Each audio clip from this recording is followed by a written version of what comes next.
বন্ধুরা শুধু দেখো আমাদের বাড়ির বিড়ালটা কোথায় এসেছে, দেখো অবস্থা, দেখো দেখো একটু দেখো।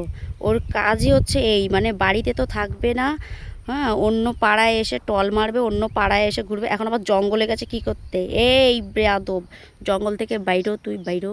কি হাঁকতে গেছে না মুততে গেছে কে জানে। হ্যাঁ, দেখো দেখো দেখো লেজটা দেখো, মানে ও কোন পাড়ায় এসেছে তুমি শুধু দেখো। আর আমাদের বাড়িটা মানে কতটা ডিস্টেন্স, মানে ওই দিকে অনেকটা দূরে বাড়ি, আর ও ওই জঙ্গলের মধ্যে কী করছে দেখো, খুঁজেই পাওয়া যাচ্ছে না।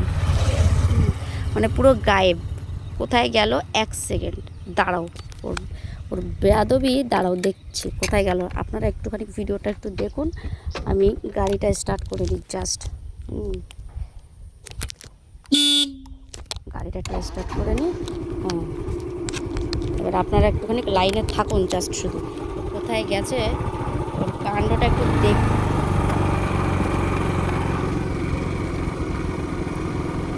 ও জঙ্গলের মধ্যে কি করতে গেল, হ্যাঁ? ওর খেয়ে দে কাজ নেই, ওর বাড়িতে ওর খাওয়া দাওয়া জোটে না, মা সারা দিন ওর জন্য মাছ নিয়ে আসবে বাজার থেকে কিনে।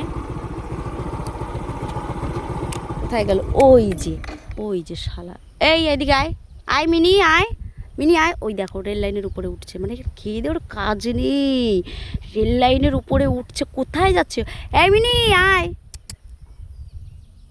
হুম, ওর অবস্থা। রেল লাইনের উপর ধরে এখন ও ওই বাড়ি যাবে।